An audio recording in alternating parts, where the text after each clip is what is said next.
बोलिए भागवत भगवान की जय। कृष्ण कन्हैया लाल की जय जय जय श्री राधेश्याम। परम मंगलमय परात्पर अखिलेश्वर अखिल ब्रह्मांड नायक परात्पर पर ब्रह्म भगवान श्री कृष्ण की वांगमय प्रतिमूर्ति श्रीमद् भागवत महापुराण। दूर दूर से आई हमारी माताएं बहनें श्रोतागण भक्तगण साधना टीवी पर श्रद्धा टीवी पर कथा का रसपान कर रहे सभी भक्तों को जय श्रीमन्नारायण, जय श्री कृष्णा, राधे राधे, जय गौरी गोपाल। कैसे हैं आप लोग?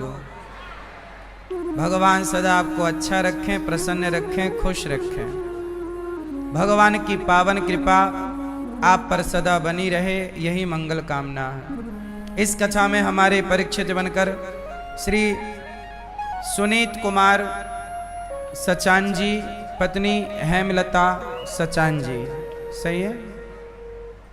सुनीत जी सचान जी और हेमलता सचान जी, भैया श्री महेंद्र सिंह सचान जी, माता संतोष कुमारी सचान जी, पुत्री ईशा सचान जी, रविशा सचान जी, समस्त सचान परिवार नोएडा से आप आए हैं और प्रेम पूर्वक यहाँ कथा की गंगा में डुबकी लगाकर अपने आप को कृतार्थ कर रहे हैं। एक बार सचान परिवार के लिए सुंदर तालियां। पूरा परिवार यहाँ उपस्थित है। भागवत सुनने का एक फायदा यह है कि बच्चे भी आ जाते हैं इसी बहाने, और सब परिवार आप भागवत सुन लेते हो तो जीवन में बहुत कुछ मिल जाता है। स्कूलों में आप खूब पढ़ते हैं, शिक्षाएं मिलती हैं, पर संस्कार से वंचित रह जाते हैं बच्चे। शिक्षा स्कूलों में है, संस्कार भगवान की कथाओं में, भागवत में है। इसलिए संस्कार और शिक्षा का समन्वय हो, इसलिए भागवत जरूर सुनना चाहिए। जो माँ बाप बच्चों को भागवत सुनवाते हैं उनके बच्चे भटकेंगे नहीं। गारंटी है कि यदि आपने ठीक ठीक कथा सुनी तो आपके जीवन में आप कभी ऐसा कोई गलत काम नहीं करोगे।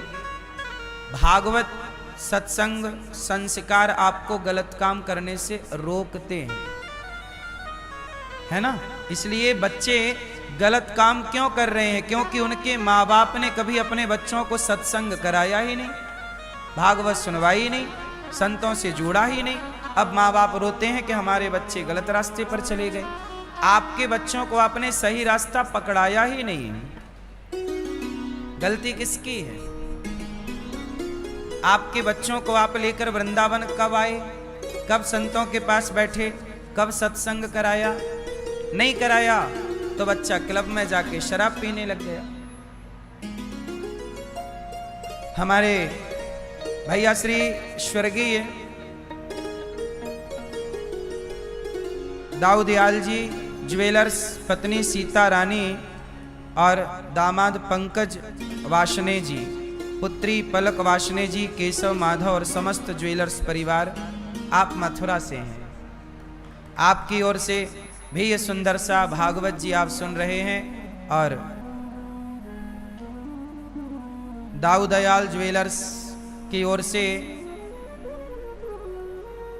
दादा दाऊ, मतलब बलराम जी, दाऊ दयाल करें, दादा दया करें, बलराम जी दया करें तो खूब काम होए। तो दाऊ दयाल जी की ओर से, दाऊ दयाल ज्वेलर्स की ओर से ये कथा का आयोजन आपकी धर्म पत्नी सीता रानी, पंकज वाशने जी, तो आपका पूरा परिवार आया। सबका खूब खूब तालियां बजा के समस्त ज्वेलर्स परिवार का खूब खूब स्वागत, वाशने परिवार का खूब खूब स्वागत। भगवान आपको सुखी रखें। आप लोगों ने जो कामना ली है भागवत जी आपकी वो कामना पर पूरी जरूर करेंगे। साथ ही हमारे भैया श्री मुकेश प्रजापति, पत्नी उषा प्रजापति, पिता स्वर्गीय श्री शेर सिंह प्रजापति जी, माता श्रीमती लाली देवी, पुत्र तुषार प्रजापति, पुत्री तन्वी प्रजापति, ओल्ड महावीर नगर दिल्ली से आप आए हैं। पुत्री प्राप्ति होने पर यह कथा का आयोजन आप रखे हैं। आपको कोई संतान पुत्री नहीं थी, आपके पुत्र तो था पर पुत्री की कामना थी। इन्होंने कहा कि यदि हमारे पुत्री होगी तो हम भागवत सुनेंगे। तो इनकी पुत्री हो गई और ये भागवत सुनने आए। यही है। बहुत पहले हम इनके यहाँ गए थे और कथा इनके गली में, बहुत वर्षों की बात है, दिल्ली में इनके यहाँ घर के सामने गली में 1-2 घंटे का सत्संग किया था, है ना। और मन में इनके बड़ी कामना थी भागवत सुनना है। तब से लेके आज जाके भगवान ने कृपा की और ये भागवत सुन पा रहे हैं। इनकी कामना पूरी हुई, पुत्री हो गई, है ना। और बड़ी कृपा भगवान की आप पर बनी रहे। तन्वी नाम रखा है, खुश रहिए। सब परिवार के लिए तालियां बजाकर हमारे मुकेश प्रजापति और श्रीमती पत्नी उनकी उषा प्रजापति के लिए तालियां, सुंदर सी तालियां। हमारे भैया स्वर्गीय श्री अक्षय कुमार जी, माता श्रीमती अनीता जी, पुत्र सचिन कुमार, पत्नी रितिका, पुत्र आकाश, पत्नी ज्योति जी। माता रानी, पता आपका है रानी बाग, दिल्ली से आप आए हैं, अक्षय कुमार जी और श्रीमती अनीता जी। स्वर्गीय श्री अक्षय कुमार जी हैं, श्रीमती अनीता जी, पुत्र सचिन, आप सचिन हैं, पत्नी रितिका, मैया श्रीमती अनीता जी। आप, भगवान आपको सुखी रखें। आप स्वर्गीय अक्षय कुमार जी के लिए भागवत का यह आयोजन उनके कल्याण के लिए कर रहे हैं। भागवत जी आपकी यह कामना निश्चित पूरी करें। एक बार तालियां बजा के आप यजमान परिवार का स्वागत सम्मान करें। हम सब बड़े भाग्यशाली हैं, आप लोग के वृंदावन धाम आए। आज एकादशी का पावन पर्व है। आज भी एकादशी है, कल भी एकादशी है। तो व्रत कुछ लोगों ने आज भी रखा है, कुछ लोग कल भी रखेंगे। तो कल उदया तिथि की है, इसलिए कल भी बहुत लोगों ने व्रत रखा है। तो एकादशी कल भी है और आज भी है। तो जिसने जो रखी है दोनों अच्छी है। एकादशी कौन सी एकादशी है? भीम सैनी एकादशी है, जिसे निर्जला एकादशी भी कहते हैं। हमारे भैया श्री सुरेंद्र चोपड़ा जी, हमारी मैया यहाँ पधारी हैं और बड़े प्रेम से कथा का आयोजन आपने दिल्ली में उत्तम नगर में कई बार कराया और हमारी मैया की ओर से कई बार वहाँ उत्तम नगर की पावन धरती पर मेरी शुरुआत में सबसे पहली कथा दिल्ली में मैया जी के द्वारा हुई थी। मेरे जीवन का जो स्ट्रगल था उसमें हमारी मैया जी ने शुरुआती दौर पर खूब कथाएं दिल्ली में कराई और लोगों को कथा सुनवाकर खूब जोड़ा। और आज भी वो लोग, दिल्ली के सभी लोग जुड़े हैं जो पहले श्रोता रहे हमारे दिल्ली के। ये बात वर्षों पुरानी हो गई है ना मैया, पर आज भी वो सारी बातें ताजी लगती हैं। ये भी हमारे भैया प्रजापति जी पुराने श्रोता हैं, वर्षों पुराने, है ना। आप सब इतना आशीर्वाद देते हैं, इतना स्नेह करते हैं, इसके लिए हम सदा आपके ऋणी और आभारी रहेंगे। भगवान की कथा मंगलमयी है। जो व्यक्ति कथा सुनता है भगवान उसकी व्यथा को जरूर सुनते हैं। भागवत जरूर सुनना चाहिए, है ना मैया। ये हमारी मैया भी पुरानी श्रोता हैं। आप सब कथा सुनते हैं, भागवत की कथा। अभी यहां भागवत जी के पोथी पाठ भी चल रहे हैं। आप लोगों ने अपने पितरों के लिए, बहुत सारे यजमान परिवारों ने अपने पितरों के लिए, पितरों के कल्याण के लिए, घर की सुख शांति के लिए, सबकी अपनी अपनी कामनाएं हैं। जो व्यक्ति जिस कामना से भागवत सुनता है, भागवत जी उसकी वो कामना निश्चित पूरी करती हैं। आप जितने परिवारी जन यहाँ आए हैं, सब भागवत की गंगा में आप डुबकी लगा रहे हैं। प्रिय भक्तों, तो आप लोग भी भागवत जी की गंगा में डुबकी लगाएंगे। और जिन्होंने अभी भागवत जी का पाठ बिठाया,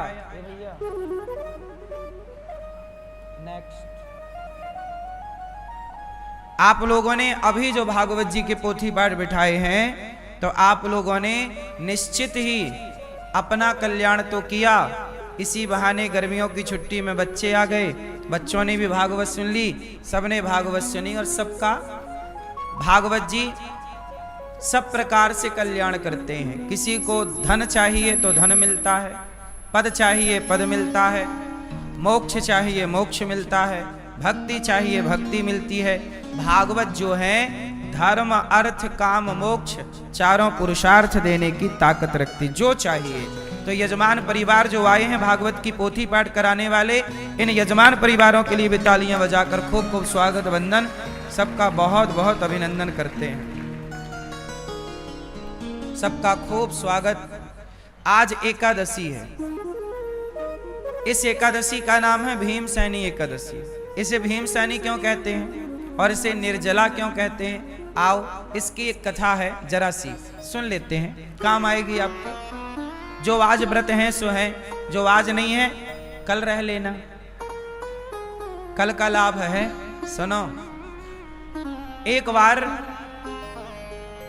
वेद व्यास जी ने भीम से कहा, 5 पांडव है ना, धर्मराज युधिष्ठिर भीम अर्जुन नकुल सहदेव, ये पांचों एकादशी का व्रत, 4 एकादशी का व्रत करते हैं, पर भीम नहीं करते। द्रौपदी एकादशी करती हैं, कुंती माता एकादशी करती हैं। तो एक दिन वेद व्यास जी आए, तो वेद व्यास जी ने देखा कि एकादशी के दिन सब लोग तो व्रत किए हैं, पर भीम भैया खा रहे हैं। तो वेद व्यास जी ने कहा, कुंती ये तुम्हारा बेटा कैसा है, एकादशी के दिन भी भोजन कर रहा है, पाप नहीं लगेगा? अब भीम भैया बोले, गुरुजी यदि मैं एकादशी कर लूं तो मैं जी ना पाऊंगा, मेरी जठराग्नि इतनी तीव्र है कि वो अग्नि मुझे जला के भस्म कर देगी, मुझे बड़ी भूख लगती है, और ये हर महीने में 2 बार एकादशी आ धमकती है, 2 बार भूखा रहना तो बड़ा कठिन है महीने का मेरे लिए। कौन बोला? भीम भैया। गुरुजी क्षमा करो, सबको एकादशी कराओ, हमें छूट दे दो। तब वेद व्यास जी ने कहा कि अच्छा तुम्हें छूट चाहिए, तुम सारी एकादशी नहीं कर सकते ना? गुरुजी बिना खाए रहा नहीं जाता, भूख बड़ी लगती है, और भीम भैया बहुत खाते हैं। तब वेद व्यास जी ने कहा कि अच्छा एक काम करो, तुम महीने की 2 और साल की जो 24 एकादशी हैं, साल में कितनी हो गई? 24। साल की जो 24 एकादशी हैं, तुम 24 एकादशी नहीं कर सकते, तो एक काम करो, ज्येष्ठ मास के शुक्ल पक्ष की जो एकादशी है, ज्येष्ठ मतलब बड़ा, ये कौन सा महीना चल रहा है? जेठ चल रहा है। ज्येष्ठ मास के शुक्ल पक्ष की आप एकादशी करो, और वो निर्जला यदि आप करो तो आपको पूरी 24 एकादशी करने का फल प्राप्त हो जाएगा। आप साल भर की 24 एकादशी नहीं कर पाए, कोई बात नहीं, पर आप ज्येष्ठ मास की एकादशी कर लोगे तो आपको साल भर की एकादशी का फल प्राप्त हो जाएगा। तो कैसे करें गुरुजी, विधि क्या है? बोले 10वीं के दिन से, मतलब आज के दिन से, आप शाम को सूर्यास्त के बाद भोजन ना करें, सूर्यास्त के पहले कुछ खा लें तो ठीक है, और बहुत जरूरी है तो चावल ना खाएं शाम को 10वीं के दिन, और भगवान का चिंतन आज से ही स्टार्ट कर दें। फिर एकादशी आएगी तो सवेरे जल्दी जाग कर स्नान करके सूर्य भगवान को जल चढ़ाकर और भगवान का स्नान पूजन करके भगवान का कीर्तन करो, ज्यादा से ज्यादा भगवान श्रीमन्नारायण का ध्यान करो। एकादशी मतलब आपने पूरा दिन भगवान को दिया। एकादशी का मतलब है कि आपने उस दिन को भगवान के चरणों में समर्पित कर दिया, पूरा दिन ईश्वर के नाम। आज दिन भर भगवान की चर्चा, भगवान की कथा, भगवान का चिंतन में वो दिन बीत जाए। ऐसी व्यस्तता हो भगवत चिंतन में कि प्यास भी ना लगे और भूख भी ना लगे। अब कोई कहे गुरुजी चलो भीम भैया तूने निर्जला कर लिया, पानी तक नहीं पिया, पर हम लोग तो पानी पिए। तो देखो जो 24 एकादशी करते हैं वो लोग तो इस एकादशी को भी आप निर्जला भले ना करो, पानी पी सकते हैं। सामान्य एकादशी जो करते हो सारे में आप फलाहार कर लेते हो, इसमें फलाहार मत करिएगा। आप निर्जला कर सको बिना पानी के तब तो बढ़िया है, लेकिन आप पानी पीना चाहो तो तबीयत ना बिगाड़ लेना, हॉस्पिटल ना पहुंच जाना एकादशी के चक्कर में, इसका ख्याल रख के। हॉस्पिटल ना पहुंच जाना इसका ख्याल रख के ही व्रत करें, क्योंकि गर्मी भी बड़ी भीषण है। क्यों मैया, वरना भाव में बिना पानी के रहो, कल से पति परेशान हो ले लेके डोले हॉस्पिटल। इसलिए आप नींबू पानी ले सकते हैं, निर्जला आप कर सको तो आपकी मर्जी, पर आप पानी भी पिए तो भी कोई दोष नहीं है। कुछ खाएं ना, क्योंकि भगवान की देखो भीम भैया तो साल में एक एकादशी रखते हैं ना, अपन लोग तो 24 करते हैं, तो 24 करने वालों के लिए थोड़ी जरूरत है निर्जला की। पर जो साल भर नहीं करता और वो एक ही बार में सारा पुण्य लेना चाहता है, तब तो भैया थोड़ा तपना पड़ेगा, थोड़ा मेहनत करनी पड़ेगी। क्यों मैया, क्या बोलती तू? सही है। तो एकादशी का व्रत सबको करना चाहिए, सारे व्रतों में श्रेष्ठ व्रत एकादशी है। अच्छा एक बात बताओ, किसी नास्तिक ने कहा कि महाराज ये बताओ, आप कह रहे हो रोटी ना खाओ, भोजन ना करो, तो क्या भगवान ये कहते हैं कि मेरे लिए तुम भूखे रहो? भाई कौन भगवान कहते हैं कि मेरे लिए तुम भूखे रहो? सुनो, भगवान नहीं कहते कि मेरे लिए भूखे रहो, भगवान नहीं कहते, फिर कौन कहता है? ये भक्त की तपस्या है। बच्चा 8-8 घंटे पढ़ता है, बहुत सारे बच्चे नहीं पढ़ते, हमें नहीं पढ़ना भैया, नहीं पढ़ना। भाई नहीं पढ़ना तो डिग्री नहीं मिलेगी, पर डिग्री लेना है तो भैया 8 घंटे पढ़ना पड़ेगा। आप बिना पढ़े सीए तो नहीं बन सकते, बिना पढ़े इंजीनियर तो नहीं हो सकते। बोलो हाँ।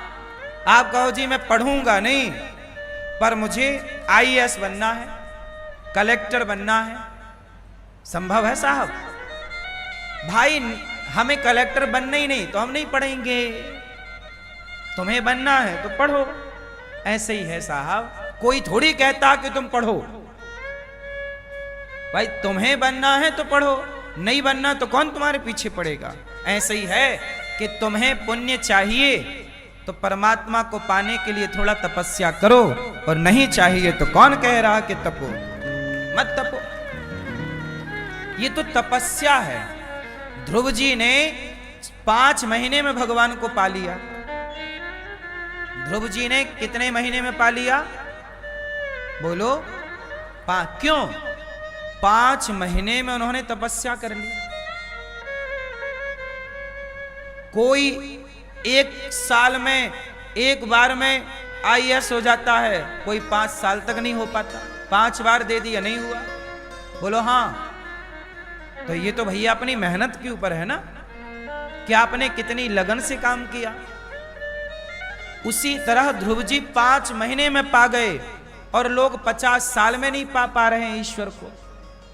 तो तपस्या तो चाहिए, इसे कहते हैं तपना। अच्छा, इसका दूसरा कारण है, व्रत क्यों रखना चाहिए, इसका वैज्ञानिक कारण क्या है? चलो बताओ, आप बताओ, व्रत का वैज्ञानिक साइंटिफिक रीजन क्या है? आप बताओ, व्रत क्यों करना चाहिए, वैज्ञानिक कारण क्या है? हाँ?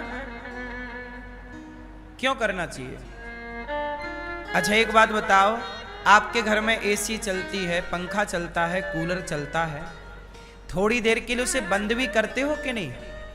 गाड़ी चलती है तो 24 घंटे चलाते हो कि 2 मिनट, 10 मिनट, 50 मिनट गाड़ी को रेस्ट देते हो कि नहीं, इंजन ठंडा हो जाए। कांटा उसका ज्यादा गर्म हो जाए गाड़ी तो गाड़ी खुद बोलने लगती है कि भाई मैं गर्म हूं, कांटा बोलने लगता उसका। बोलो हाँ, एक सिग्नल होता ना गाड़ी में। तो मशीन भी थोड़ी देर के लिए बंद करनी पड़ती है, हाँ या ना। ऐसे हमारा शरीर एक मशीन है। 24 घंटे दिन रात आप खाए जा रहे हो, खाए जा रहे हो, खाए जा रहे हो। तो एकादशी के दिन अपने मुंह को, अपनी मशीन को बंद रखो, केवल भगवान नाम जपेंगे, कोई पदार्थ ना जाएगा पेट में, अपने आप पेट ठीक हो जाएगा, स्वास्थ्य ठीक हो जाएगा, शरीर को डिटॉक्स करने का मौका मिल जाएगा। बॉडी हमारे अपने आप को फिल्टर कर लेगी, साफ कर लेगी। बोलो हाँ, एक दिन आप कुछ नहीं खाओगे तो हमारी बॉडी अपने को क्या कर लेगी? आप लोगों के अंदर विषय विकार हैं? ये विषय विकार क्या होते हैं? मैया भैया, पीले भैया बताओ, ये विषय विकार क्या होते हैं? हाँ, पाप अलग है। क्या बोला? विषय विकार मिटाओ, पाप हरो। तो विषय अलग है, विकार अलग है और पाप अलग है। 3 बातें हो गई ना। विषय विकार मिटाओ, पाप हरो दे। 3 बातें हो गई। विषय अलग, विकार अलग और पाप अलग। तो ये विषय क्या है, ये विकार क्या है, ये पाप क्या है? कहो तो समझाओ। सुनो सुनो फिर, विषय क्या है? विषय क्या है? विषयों में उलझना। आंखों का विषय है रूप। आंखों का विषय क्या है? आंख क्या देखना चाहती है? रूप। कान का विषय क्या है? श्रवण, सुनना। जिह्वा का विषय क्या है? स्वाद। चमड़ी का विषय क्या है? स्पर्श। नाक का विषय क्या है? गंध। क्या है? सूंघना, घ्राण, गंध। हो गए 5। सबका विषय है। आंख देखना चाहती है, ताकते रहते तुझको सांझ सवेरे। ये क्या है? देखनी तो है। लोग देखना चाहते हैं, इसलिए बॉलीवुड में लड़कियां जरा जरा से कपड़े पहन के अपना शरीर दिखाने आती हैं। क्यों? वो भी क्या करें बेचारी, देखने वाले तैयार हैं, उनका पैसा उन्हें मिलता है। आजकल तो शरीर दिखाने का भी पैसा मिलता है। बोलो हाँ। और लोग देखते हैं तो क्या देखना चाहते हैं?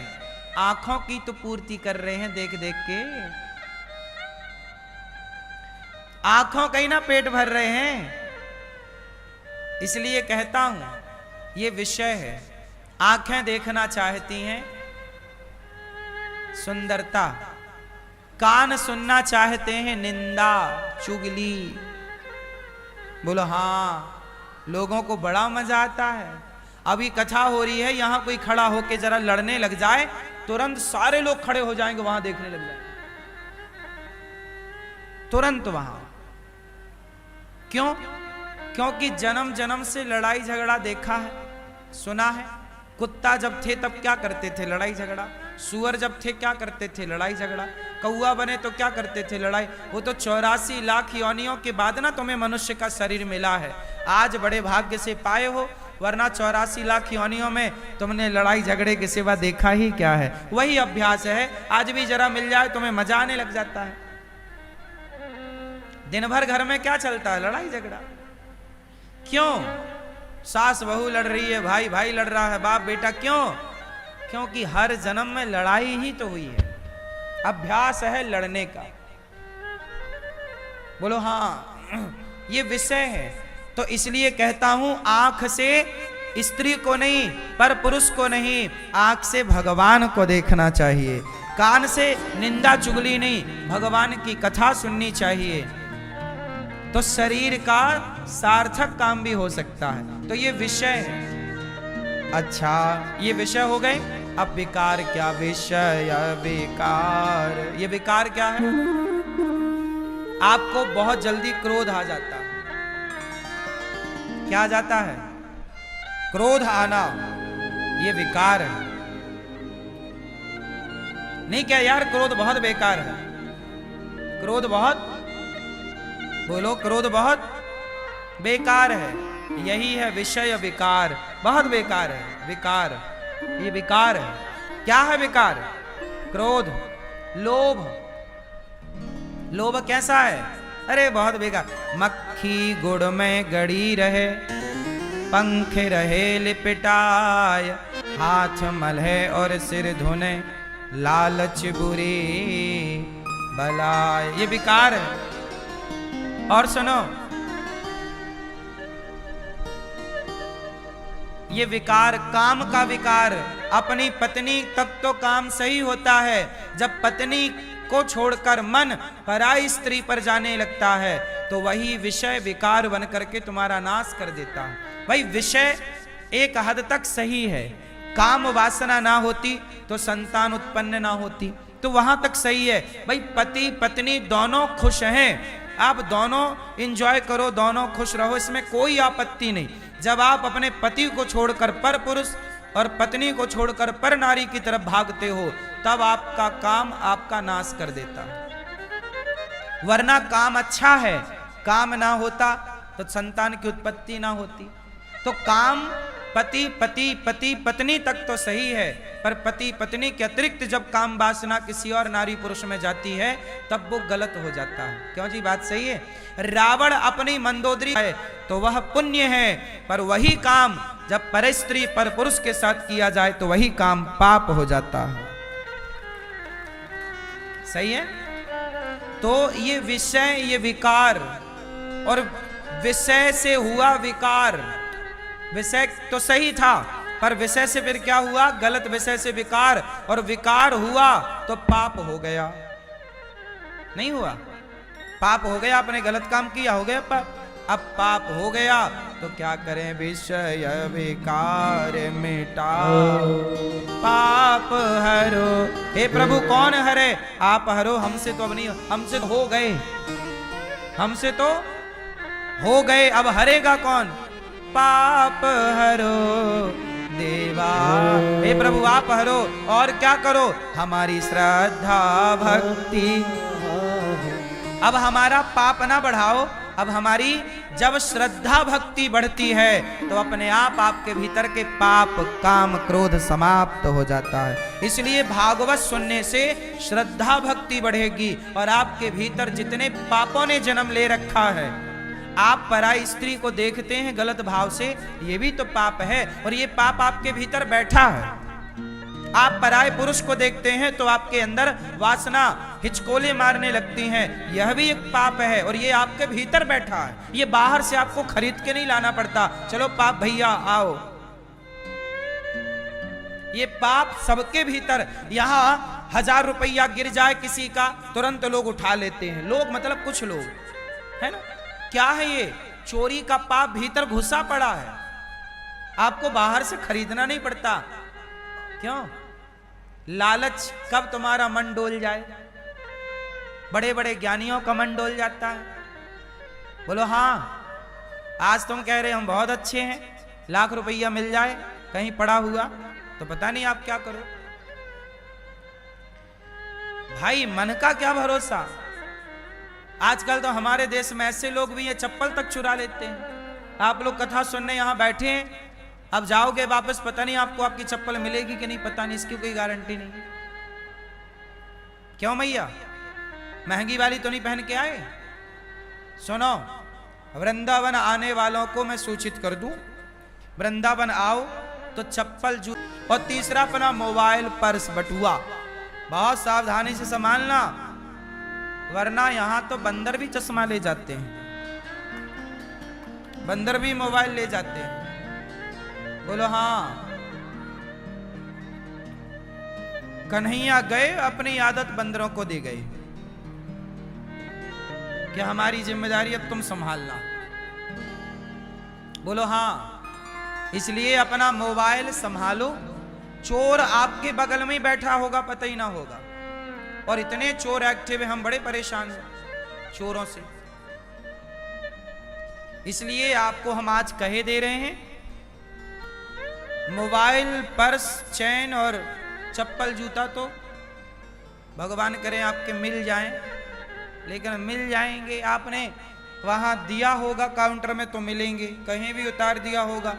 एक चोर हम लोगों ने पकड़ा कुछ महीनों पहले, वो जूता ले जाता था महंगे महंगे और बेच आता था, वहां जहां बेच आता उसको फिर पकड़ा गया, 2-4 जमाया गया, उसको फिर बोला गया कि आज के बाद ये गलती ना करना, साले कमा के खा, चोरी करता है। तो ऐसा एक सज्जन आए, लड़ने लग गए, गुरुजी हमारा 15,000 का जूता चोरी हो गया, आप बोले कम से कम 10,000 तो दो। हमने कहा यार हम तुम्हारे जूते के 10,000 कहां से लाए। बड़ा लड़ाई किया, बोले 10 तो देना ही पड़ेगा। हमने कहा वाह,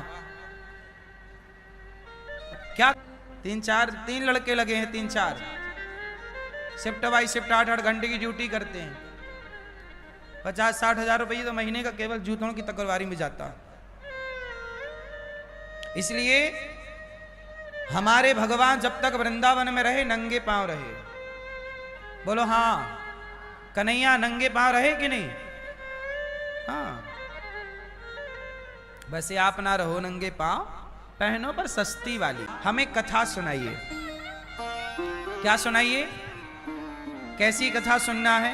भक्ति ज्ञान विरागाप तो विवेको वर्धते महान, माया मोह निरासश्च वैष्णवै क्रियते कथम। भक्ति, हमें ऐसी कथा सुनाओ कि हमारी भक्ति बढ़े, ज्ञान बढ़े। भागवत क्या बढ़ाती हैं? भक्ति ज्ञान विराग आप तो विवेको वर्धते महान, माया मोह निरासश्च। आज कलयुग में लोग आसुरी स्वभाव के हो गए। कैसे?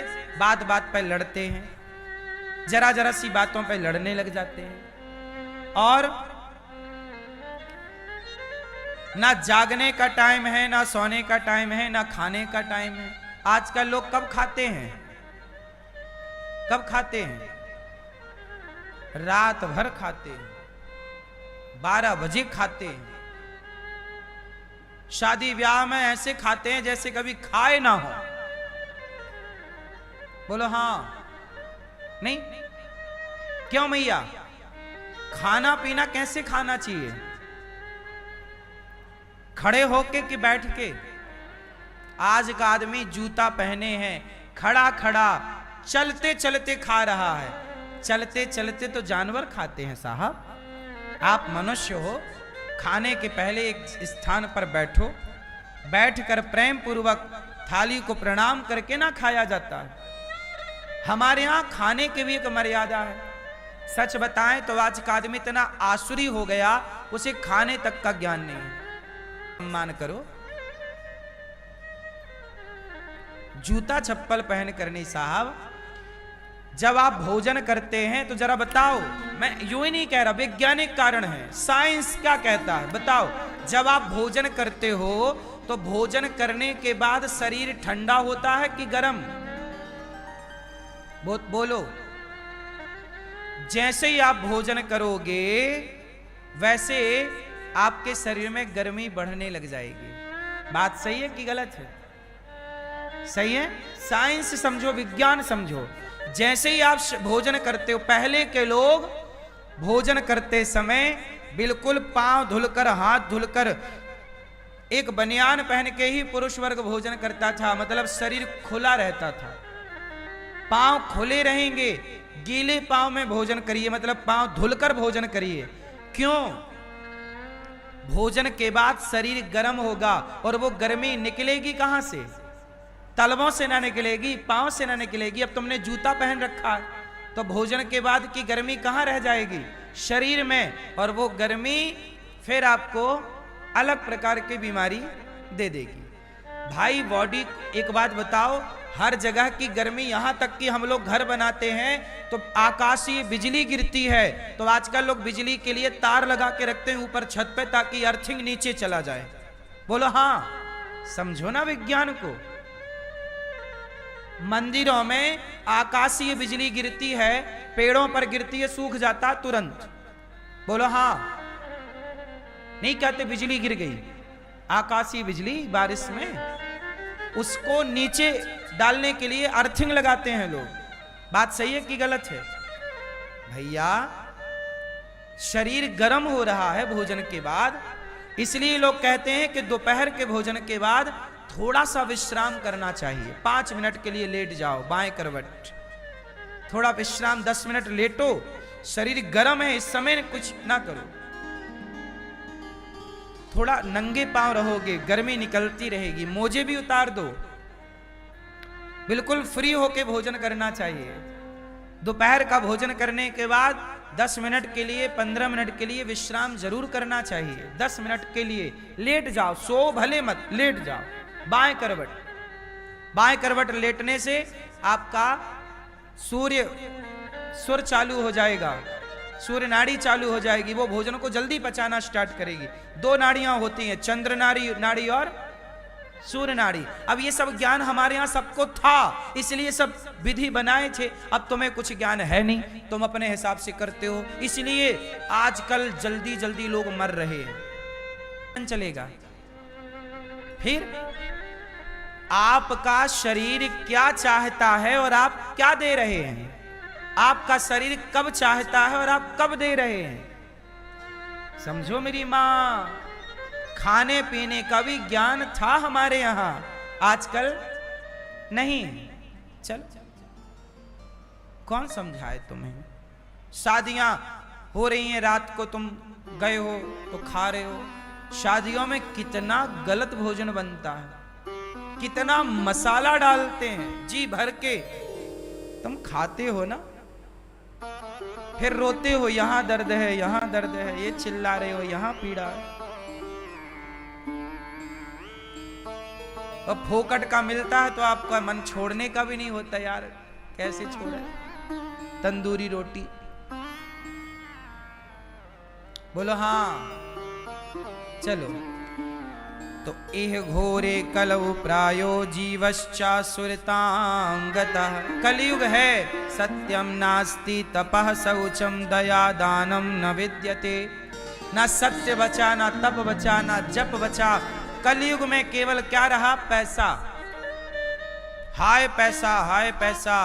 इसलिए कलयुग में केवल नाम। भैया तुम कलयुग में यज्ञ क्या करोगे, जप क्या करोगे, तप क्या करोगे? कलयुग में केवल भगवान नाम का आश्रय ले लो तो भी भवसागर से पार हो जाओगे।